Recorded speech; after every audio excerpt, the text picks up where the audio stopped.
బంగాళాఖాతంలో ఏర్పడిన వాయుగుండం ప్రభావంతో ఏపీలో వరుసగా కుంభవృష్టి తరహా పరిస్థితులు సంభవించాయి. మొన్నటి వరకు భారీ వర్షాలు దంచికొట్టాయి. కోస్తా తీర ప్రాంత జిల్లాలను ముంచివేశాయి. ప్రత్యేకించి రాజధాని అమరావతి సహా ఎన్టీఆర్, గుంటూరు జిల్లాలు తీవ్రంగా దెబ్బతిన్నాయి. ఎగువ పరివాహక ప్రాంతాల్లో కురిసిన వర్షాల వల్ల కృష్ణానది ఉగ్రరూపాన్ని ధరించింది. వరద నీటితో పోటెత్తింది. కొన్ని రోజుల పాటు బుడమేరుకు వరద ప్రవాహం కొనసాగింది. ప్రస్తుతం దీని తీవ్రత భారీగా తగ్గింది. విజయవాడ, అమరావతి ప్రాంతాలు కోలుకున్నాయి. సింగనగర్, చిట్టినగర్, సితార, రాజరాజేశ్వరిపేట, యనమల కుదురు, జక్కంపూడి వంటి ప్రాంతాల్లో వరద నీరు పూర్తిగా తగ్గింది. అదే సమయంలో సహాయక పునరావాస చర్యలు ముమ్మరంగా సాగుతున్నాయి. ఆయా ప్రాంతాల్లో అధికార యంత్రాంగం అక్కడే మకాం వేసింది. చిట్ట చివరి వ్యక్తి వరకు సహాయక చర్యలు అందేలా చేస్తోంది. అధికార తెలుగుదేశం, జనసేన, భారతీయ జనతా పార్టీ కూటమి, వైఎస్సార్ కాంగ్రెస్ పార్టీ నాయకులు, కార్యకర్తలు తమ వంతు సహాయక చర్యలను అందిస్తున్నారు. విజయవాడ మునిగిపోవటానికి ప్రధాన కారణం బుడమేరు. వరద ప్రవాహాన్ని ఇందులోకి మళ్లించటం వల్లే విజయవాడ ఈ దుస్థితికి చేరిందనే అభిప్రాయాలున్నాయి. బుడమేరుకు భారీగా గండ్లు పడటం వరద ప్రవాహం మొత్తం జనావాసాల్లోకి ప్రవహించడానికి కారణమయ్యింది.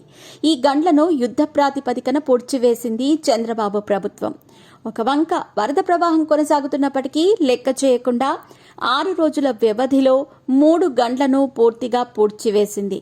జలవనరుల శాఖ మంత్రి నిమ్మల రామానాయుడు దగ్గరుండి గండ్ల పూడ్చివేత పనులను పర్యవేక్షించారు. దీనికోసం అర్ధరాత్రి వేళ ఆయా ప్రాంతాల్లో ఆయన పర్యటించారు.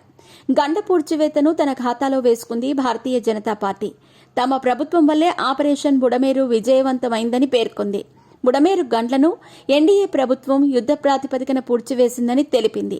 విజయవాడ ప్రజలను వరద నుంచి రక్షించడానికి కేంద్ర, రాష్ట్ర ప్రభుత్వాలు ఎంతగానో కృషి చేశాయని వ్యాఖ్యానించింది. విజయవాడలో సంభవించిన వరదలు గత వైఎస్సార్ కాంగ్రెస్ పార్టీ ప్రభుత్వ నిర్లక్ష్యమేనని ఏపీ బీజేపీ రాష్ట్ర శాఖ అధ్యక్షురాలు, రాజమండ్రి ఎంపీ పురంధేశ్వరి విమర్శించారు. బుడమేరు ఉప్పొంగకుండా తీర ప్రాంతాన్ని అభివృద్ది చేయటం, గండ్లు పడకుండా గట్లను బలోపేతం చేయటానికి 2014, 2019లో అప్పటి చంద్రబాబు ప్రభుత్వ హయాంలో కేంద్రం రాష్ట్రానికి 400 కోట్ల రూపాయలను మంజూరు చేసిందని అన్నారు. ఆ తర్వాత వచ్చిన వైఎస్సార్సీపీ ప్రభుత్వం ఆ నిధులను సక్రమంగా వినియోగించడంలో విఫలమైందని పురంధేశ్వరి విమర్శించారు.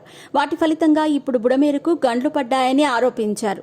బుడమేరును బలోపేతం చేయడానికి కేంద్రంలో అధికారంలో ఉన్న తమ ప్రభుత్వం విశేష సహకారాన్ని అందించిందని అన్నారు.